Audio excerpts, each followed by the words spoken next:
to Middle Earth readings. Today it is Monday the 5th of April, and we've got 4 planetary movements to look at this week and 3 runes. So we've got the lovely rune Mannaz, Ehwaz, they always come really nicely, a really nice partnership, and Dagaz. I wanted to share those with you because you can see that Mannaz sort of unifies Dagaz and Ehwaz together a little bit. So we're going to be looking at those runes. So welcome, and as always, please do, if you're joining me live, say hello in the comments box and let me know what runes are coming up for you, and we can see how they weave into the energies for the week ahead. So my name is Maggie Cunningham. I'm the founder of maggieandrose.com, which is a website. It's been in existence for 11 years now, providing insight, support, resources, trainings for healers, magicians, mystics, and seers who want to weave the Northern tradition into their practice. The traditions of Northern Europe, Germanic, Scandinavian, Anglo-Saxon in particular, we're looking at. So welcome. It's a bank holiday here in the UK, so I'm feeling very relaxed today. I've got some nice flowers behind me. Hi Suzanne, lovely to see you. And we've got a nice combination of runes this week for us. There's some real power that we can draw on through the coming week. And there's a theme that I wanted to introduce you to coming through, which is of trust in self. So, while I'm talking and introducing you to sort of some of the key concepts and things, that's one of the things I'd like you to play with, is the idea of how far do I trust myself? And I did a little bit of thinking around this when I was looking at the runes for the week ahead, and I thought about, the way in which, how is trust built and how is it eroded? And I put my sort of Northern tradition hat on to think about that a little bit.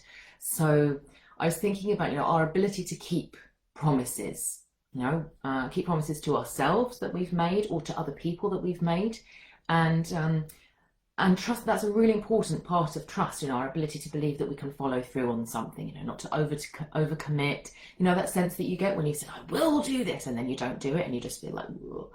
And that's a big thing in general. It's a big thing within the Northern tradition.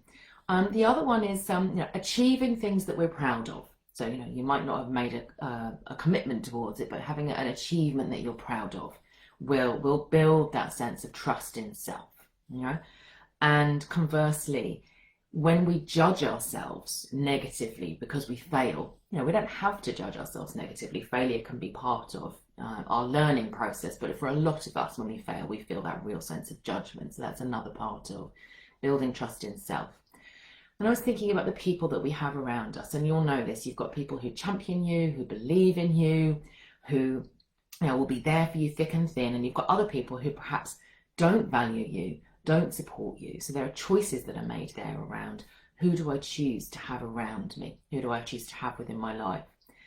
And on that same theme, there's also a piece around, do the people who I work with, in particular who I make decisions with, do they share my priorities? Do they share my values? Do they share my vision?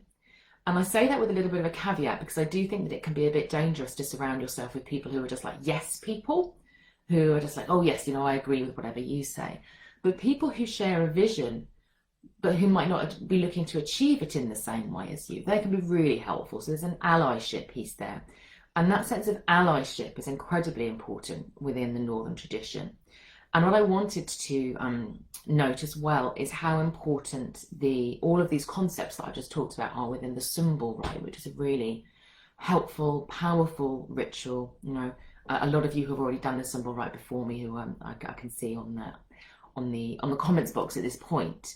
And because the symbol builds that, it's one of its primary purposes is to build our sense of our trust in ourselves. Because sometimes we can forget, I said I did that, I did it.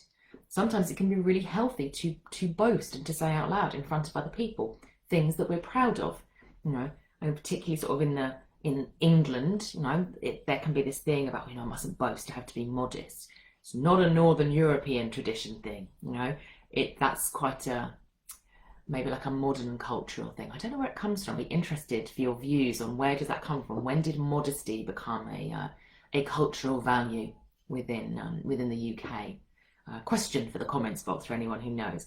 So just have a little think about that as I'm going through this. Think about, how far do I trust myself? Where's my confidence right now? Who are my partners in this? And I'll have a little look at what runes are coming up for people while you're having a think about that. So Felicity says, I've got Perfo for today and Urus for the week. Really nice combination together there, Felicity. Both of them, as you all know, they've got that sort of open shape. You've got the Urus, sort of the cup, but also the container. Now I'm thinking about the channels of weird, and then you've got Perfro, which is almost like the flow of weird through your container. So for me, maybe that's thinking about, if you think about confidence in self and trust in self, it's about thinking what could you do in the present moment to increase that, and what long-term effect will that have? Urus is the long-term effect. Perfro is much more in many ways a present moment. It's very much about being present in the moment, enjoying being in flow. Urus connects, it connects the past. You're standing on your land, surrounded by, the physical reality of your land, which is very much Urus, and the consequences of your current actions are being written, which are always Urus. Suzanne's also got Urus, so that really nicely ties in then, Suzanne, for you. And you've got Northes as well, which again, that just pulls even tighter. Whereas Perfro, it's flowing. Felicity, she's there. What positive actions can I take? I'm flowing. I'm going with the flow. I'm seeing what's coming up. I'm looking for serendipity and synchronicities through my week. Suzanne, for you, Northes is around need, as you know. It's around necessity. So maybe that's in terms of thinking about, confidence in yourself. It's about thinking, what are the essentials for you that need to be in place for you to say, yes, every day when I wake up, I think, I'm making progress with the things that are important to me, and I'm reflecting and meeting my own needs. It's part of building confidence in the self, our ability to take care of ourselves. It's a hugely important part of that, so thank you for sharing that. Good morning, Laura. Good morning, Pamela. Lovely to see you. Laura says Thurisaz and Ehwaz. Ooh, you're going to find we're going to be talking about Ehwaz a little bit, Laura. And maybe there's some, with Thurisaz coming up, perhaps there's some subconscious stuff to work on. So when I talk about Odin and Ehwaz, have a little think about Thurisaz and what it might mean. Laura's also said, I think modesty came in from when really stringent Christianity took hold and we all had to value humility and martyrdom. Yeah, there's a shadow side. And, I was brought up in the Christian faith, and I liked a lot about it, but I found the shadow side quite challenging. So, I think that you might be right there, Laura. It wasn't something that was, sort of indigenous to the cultures that were here before, but as Christianization came in, maybe the shadow side or downside is that is the martyrdom that we're talking about, in that sense of being humble to an extreme. And Sally Ann has Dagaz, and again, Dagaz is coming up for us, Sally Ann. So that's great, and there's a gateway here for you. So there's maybe some enlightenment, some introspection that needs to be done, and in looking at that, and a real trusting. When we talk about, I'm going to be talking about Tia in Dagaz, and that sense of your spiritual warrior self, really trusting your inner vision, and maybe not always trusting the people, immediately around you, but saying, what is it that I'm called to do is important, that's coming in. And Suzanne has done her reflection already. She says that what I need is discipline. Interesting. I invite you to think about the words discipline, Suzanne, because I often find the word discipline comes with a connotation of punishment. So it's something around finding the positive sides of discipline, of sort of ritual, routine, rhythm. I've always found that a really helpful way of thinking about discipline. Of when we're talking about martyrdom and things like that, you might think about it as being like a disciple, of being dedicated to your cause in some way, and dedicated to meeting your own needs. And brilliant. So Sally Ann says, I took it out of my bag and looked at it standing up a bit like an egg timer. Ah, yes. Patience often required when it's when Dagaz is this way up. For those of you who don't know Dagaz well, normally it's this way up, egg timer this way up. So for me, that's often like something is coming, a gateway is about to be stepped through, but patience is required for that to come through. And Jonathan says, hello, Keena's Merkstave on my phone app today. Interesting. Keena's Merkstave. can often mean something, well, something hidden, enlightenment that you're not able to access in some way. Or it can also be about frustration in terms of self-expression. It's the flow that is being blocked in some way. So it'd be about looking at what that might mean.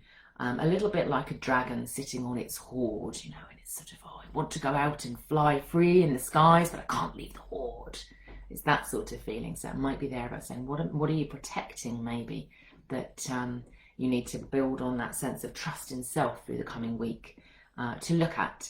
So we thank you so much, everybody. We've had some really rich runes coming through.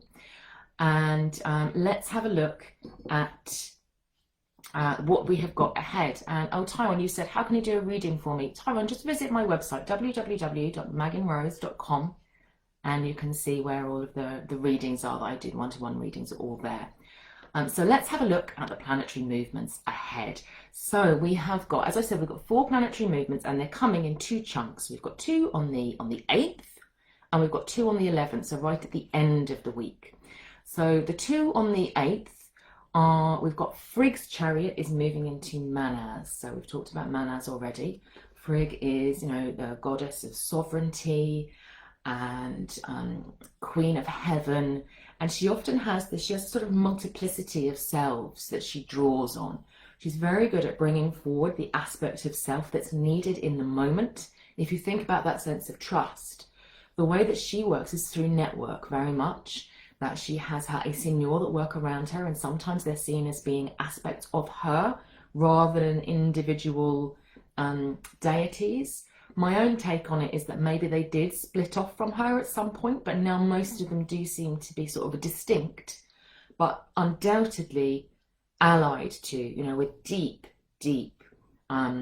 oath-bound connection of clan between them. So they do work together in many ways as I don't want to say a unit, that's wrong, as a web who sort of flex and move and shape as needed to bring about the rulership of the kingdom. And Frigg in Mannaz reminds me that Odin, as many of you know, he's the king of the gods, of the Aesir in the heavens, not of all of the worlds, but of the realm of the gods, of the Aesir. And Frigg is his queen. And Frigg is the only one of the Aesir who is allowed to sit on the throne of Odin. She's allowed to do this. And this again reminds me of partnership, because Odin, he's a traveller. He likes to go out into the world. He likes to do stuff. He is by no means always in his all-father. I'm on the throne. I'm making rules for everybody. I'm judging. I'm determining the right course of action. I'm arbitrating, all of these things. That's part of his self. But he has other sides of himself that he needs to nurture too, other sides that he needs to go deeply into in order to continue his own trust of self, in order to lead effectively. So he is very happy for Frigg to take on that role.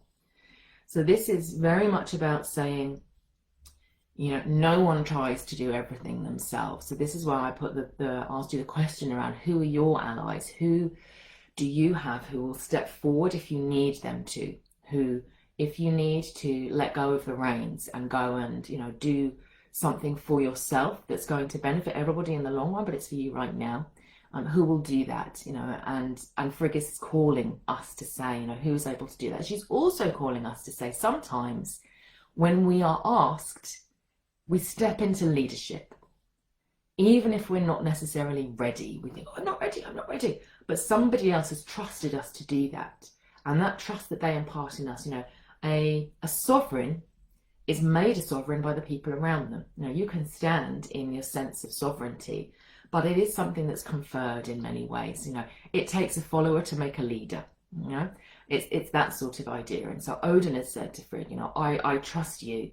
And she is like, well, you were right to, and she steps up. And she is on the throne doing that. So this is very much for me about starting a process which is going to continue towards the end of the week when we get to the sun in Mannaz, which is when we flower into our own Mannaz power. Frigg is saying, what can you do to prepare for that, so that through this cycle, we keep going through these cycles through each year, we flow through the runes, so then in this moment you can stand more fully in your own power and your own sovereignty.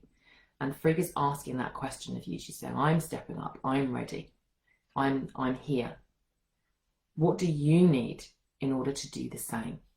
And for those of you who've worked with me for a while, you know, we've done a lot of work on dreaming, visioning, releasing, letting go, preparing.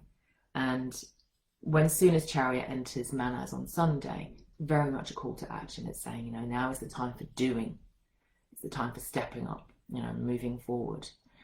So then on the same day, which is why this moment where Frigg says yes, and she takes the throne and she sits in leadership and she rules.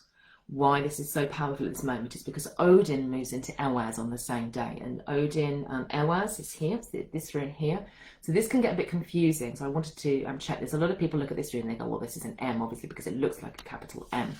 The Mannaz rune is the ancestor of the modern capital M. You know, man, the word man itself, or human, you know, comes from this rune. Whereas the Ehwaz rune is more like, I don't know if I'm holding this up the right way for you. You can think about it more like a capital E. You know, it's the eh sound. And it represents partnership. It's often seen as two horses looking at each other. They're working in partnership together. And for me, this talks about the partnership that Odin has with Frigg, the fact that he trusts her, he's able to move in and out of trust, you know. In order for us to stand in our own power, we need to be able to give others power as well. We need to be able to surrender at times. We need to be able to lead sometimes and follow sometimes. And Odin is willing to follow Frigg. She has wisdom that he doesn't possess, and he knows that, you know. So it's not she's not a deputy in this sense. She's not sort of, oh, I'm filling in and we'll wait until the big boss comes back before we make any real decisions. No. He knows that when she's there, she will make some decisions that possibly he wouldn't be able to. But the thing that he is going to do is, to my mind, speaks to me of the myth of Odin taking his initiation upon Yggdrasil. Yggdrasil means Odin's steed. Ehwaz is the rune of the rider and the steed. And so he is going to enter into partnership of a very different kind. He's left Frigg, and he is now hanging upon the world tree. Total trust. You know, he wounds himself. He's going to hang on the world tree for 9 days and 9 nights in order to find wisdom. He's trusting himself that he's able to do that, and he's trusting the world tree to hold him. He's going to journey upon it and hold him. And for me, this very much speaks to those of you who work shamanically or do journeying work. This is about the trust that you have in how far you can push yourself in doing that type of work. What guides do you have that will hold you and support you? What knowledge do you have that will allow you to move forward through the different worlds and to find that wisdom for yourself? You could think about that even in terms of doing a rune reading, of saying, okay, when will I get to the point where I'm not like learning the runes as such? You know, I'm sort of reading from a book, I'm doing the runes that I'm reading from my book, and they actually become my steed that is carrying me forward, and we're moving in partnership with each other. I'm able to look at them and the meanings flow towards me, and I trust them and I see them almost as part of me.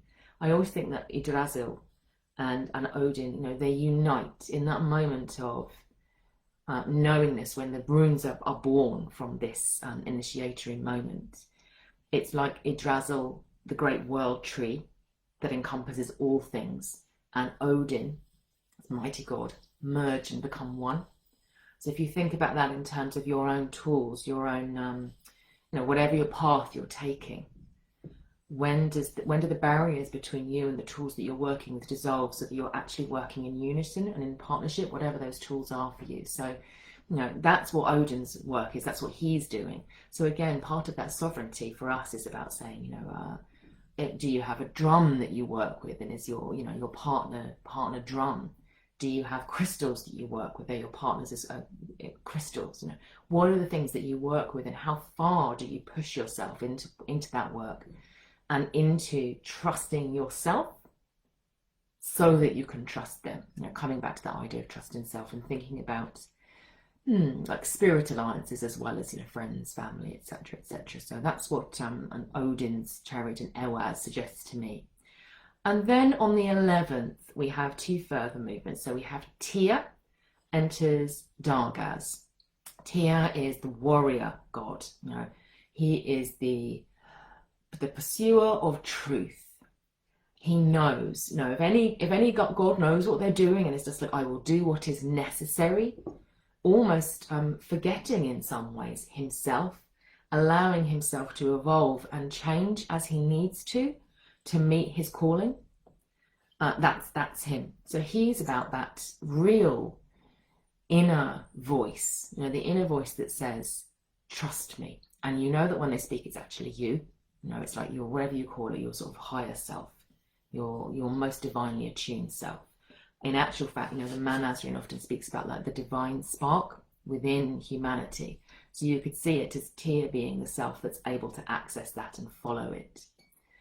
So, trusting the vision that you have. So Tia is there and he sees this gateway. He sees the Dagaz ring, which is the gateway of the unknown. This moment of enlightenment, this sort of inspiration that sort of comes through and goes, oh, I'm going through, trusting myself. He does that. He takes that action. And I mentioned how the Mannaz rune actually combines these two runes together, the Dagaz rune and the Dagaz rune and the Ehwaz rune. So you can imagine that the sovereign, our sovereign self, the divine spark within the human, what we're seeking for is that ability to bring together all aspects of ourselves, to say, what are my alliances? And what is that driving force that was within me? How can I combine all of the different aspects of me to bring forth my greatest potential? That's what Mannaz is all about. So Tia is saying, trust your vision, step through, the rune of day. Dagaz is literally, it means day.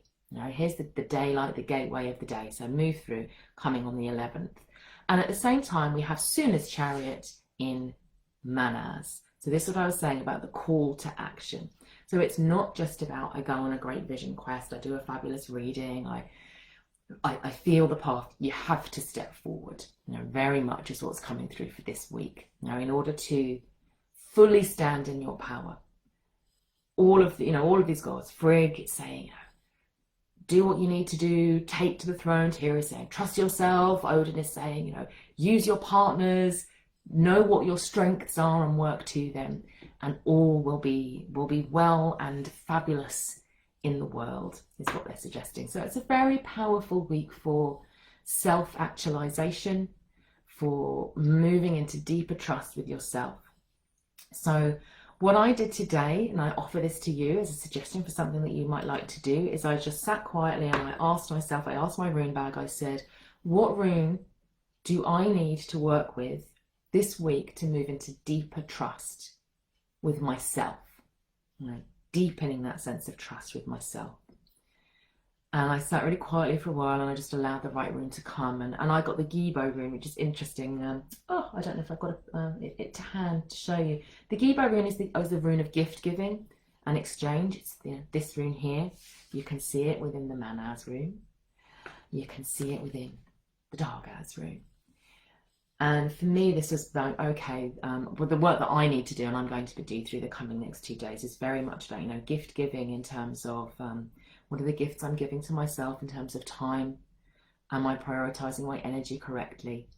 Are my day-to-day activities moving towards this goal, towards this, the Mannaz goal of, what it is that I want to achieve in the world, who I want to be, who I want to support, who I want to work with. And what I'm going to be doing is spending time just meditating with the Gibo rune, because often the runes, they come to us not just through our thinking minds. Yes, I got a lot of wisdom and I did some journaling and some meditation on what that rune might mean for me through the coming week. What promises have I made? Are there any that I need to separate from? I've already done a bit of work on that. But actually just sitting, doing some rune chanting. Gibo works really well for breath work as well. So I've been doing some breath work, feeling that sort of in-breath and the out-breath and the evenness between the two. So that was my sort of call to power for me and the work that I'm going to be doing. So I would invite you to do that, to draw a rune for yourself, to say, what rune do I need to work with to deepen my trust in myself, and see what comes up for you. And love to hear back. Post in the chat box if you're in the half space. Let us know, and we can do a bit of thinking, a bit of group thinking on what that might mean.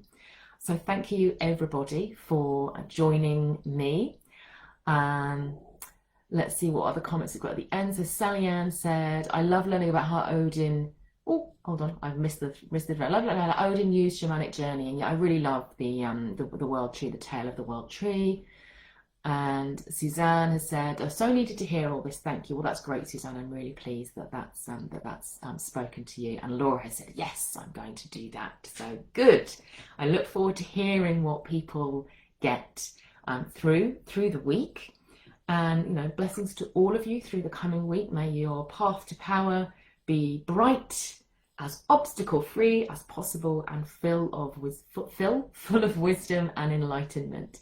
And just a reminder, as we had a question about it today, you know, if you do want to come and have a reading with me, you can go to www.meganrose.com, look for North Star readings. If you're a member of the Hearth Space, you've also got the Hearth Space mentoring sessions, which are, you know, slightly shorter and a little less expensive. Thank you, Pamela, as well. And lovely to see all of you.